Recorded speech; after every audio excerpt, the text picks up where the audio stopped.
बिस्मिल्लाहिर्रहमानिर्रहीम। अस्सलाम वालेकुम व्यूअर्स। आज हम केक रस्क बनाएंगे और बहुत ही आसान तरीके से मैं इसकी रेसिपी आपके साथ शेयर करूंगी। तो चलिए शुरू करते हैं। सबसे पहले मैंने एक बाउल में लिया है आधा कप ऑयल का, और आप ऑयल की जगह बटर भी इस्तेमाल कर सकते हैं। मैंने यहाँ पे ऑयल लिया है। और एक कप भर के मैंने लिया है शुगर पाउडर। चीनी को आपने बारीक कर लेना है ताकि ये हमारी आसानी से मिक्स हो जाए। अच्छी तरह से हम इसको मिक्स कर लेंगे और इसको बहुत ज़्यादा बीट करने की ज़रूरत नहीं है। बस आपने विस्क के ज़रिए हाथ से इसको हल्का सा मिक्स कर लेना है। थोड़ी देर मैं इसको आपके सामने ही मिक्स करूँगी।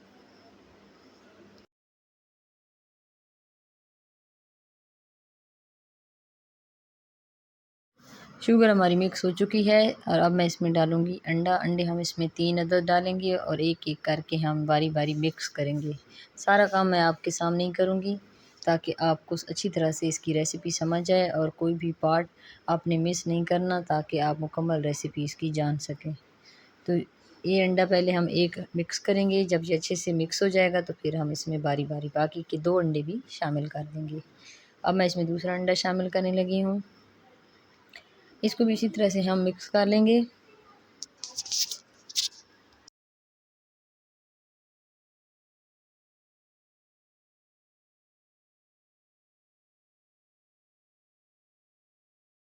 दो अंडे हम अच्छे से मिक्स कर चुके हैं। अब हम इसमें डालेंगे तीसरा अंडा।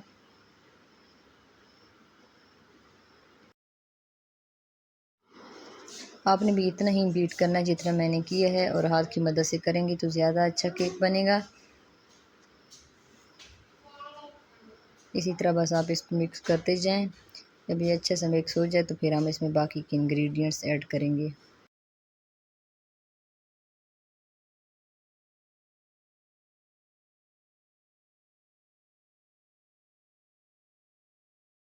ये तमाम चीज़ें अच्छे से मिक्स हो चुकी हैं। अब हम इसमें डालेंगे मैदा। मैदा मैंने लिया 1 कप भर के, और आपने भी इतनी मिक़दार में लेना है, इससे कम या ज़्यादा नहीं करना, ताकि हमारी अच्छी सी परफेक्ट केक की रेसिपी तैयार हो। पहले हम इसको अच्छे से मिक्स कर लेंगे, बाद में इसमें बाकी की जो चीज़ें ऐड करनी है वो ऐड करेंगे।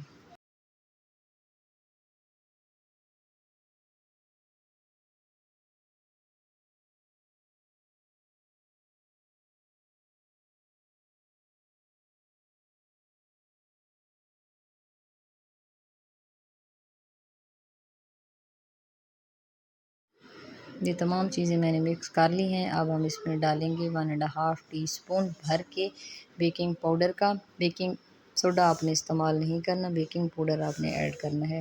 1.5 चम्मच चाय वाला मैंने इसमें ऐड किया है। और इसके साथ ही हम इसमें ऐड करेंगे 1 चुटकी के बराबर ज़र्दा कलर। आप चाहें तो इसमें येलो कलर भी ऐड कर सकते हैं, लेकिन मैंने इसमें ऑरेंज कलर ऐड किया है। इन चीज़ों को भी हम अच्छे से मिक्स कर लेंगे।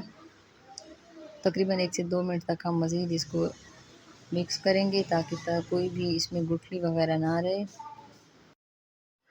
अब हम इसमें ऐड करेंगे वनीला एसेंस, और इसकी मैं चंद कतरे ही ऐड करूँगी। इससे केक में मौजूद अंडों की स्मेल वगैरह नहीं आती, और एक बहुत ही खुशबूदार केक, जैसे बेकरी के वाले केक होते हैं उसी तरह से केक तैयार होगा। बस थोड़े कुछ सेकंड हम इसको मिक्स करेंगे और इसके बाद हमारा बैटर बिल्कुल रेडी हो जाएगा। तो व्यूवर्स, आप देख सकते हैं कि बैटर कितना अच्छे से रेडी हो चुका है, इसमें कोई भी गुठली वगैरह नहीं है। तो बस हम इसको मिक्स करके रख देंगे।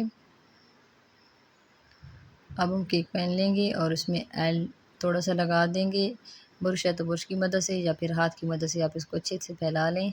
और इसमें मैंने कोई भी बटर पेपर इस्तेमाल नहीं किया है, इसमें नॉर्मल पेपर मैंने यूज़ किया है। उसको आपने रख देना है और उसके ऊपर भी आपने हल्का सा ऑयल लगा देना है।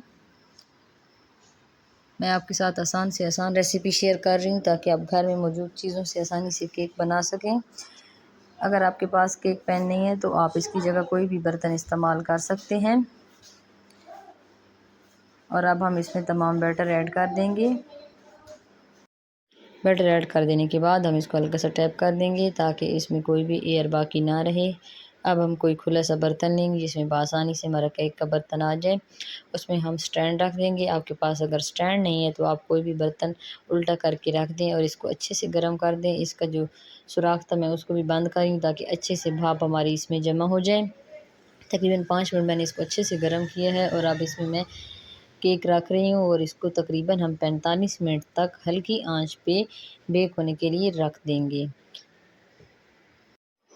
हमारे केक को तकरीबन 45 से 50 मिनट हो चुके हैं और मैंने इसको बिल्कुल मीडियम फ्लेम पे पकाया है। हमारा केक बहुत ही अच्छे से रेडी हो चुका है। अब मैं इसको निकालूंगी। इसके ऊपर इतना ज़्यादा कलर नहीं आया क्योंकि ये मैंने ओवन में बेक नहीं किया, इसी वजह से अगर हम ओवन में करेंगे तो ऊपर से इसका बहुत ही अच्छा सा कलर आ जाता है, लेकिन मैंने इसको बर्तन में बेक किया है तो इसलिए इसका कलर लाइट है। अब मैं इसको निकाल लूँगी और इसकी कटिंग करते हैं।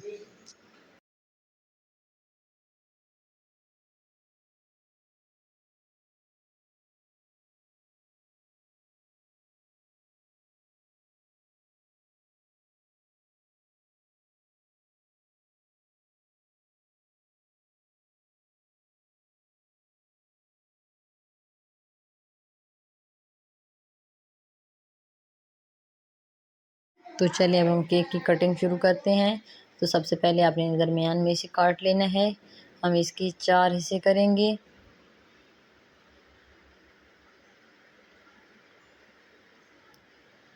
अब हम इसका दूसरी साइड पे कट लगाएंगे और इस तरह से हमारा केक 4 हिस्सों में तकसीम हो जाएगा।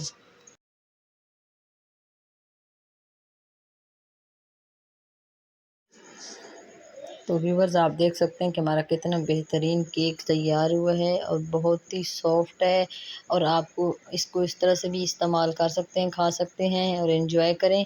लेकिन मैं इसकी केक रस्क बनाऊंगी तो उसकी मज़ीद आगे की रेसिपी मैं आपके साथ शेयर करूंगी।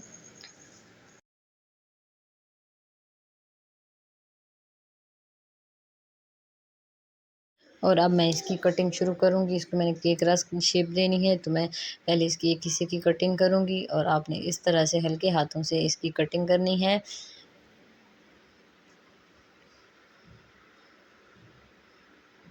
तो व्यूवर्स आप देख सकते हैं कि कितना अच्छा सा हमारा केक तैयार हुआ है और इसकी शेप बिल्कुल केक रस्क की तरह बन चुकी है।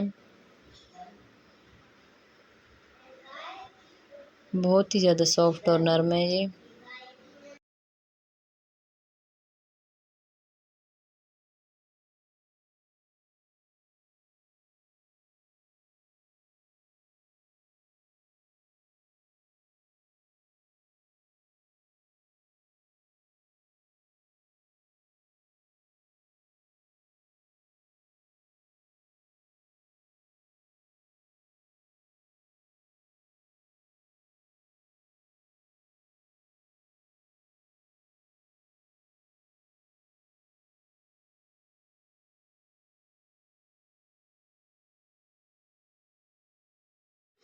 तो व्यूवर्स मैंने आपके साथ इसकी कटिंग भी शेयर कर दी है कि इसको किस तरह से काटना है आपने, और आप देख सकते हैं कि ये बहुत ही बेहतरीन किस्म का केक बना है। अब मैं इसको केक रस्क के लिए फ्राई करूंगी। तो आपने उसी बर्तन को 5 मिनट तक अच्छे से गर्म कर लेना है जिसमें हमने केक बेक किया था, और उसमें एक प्लेट रख कर आपने बारी बारी इन तमाम पीसीस को सेंक लेना है।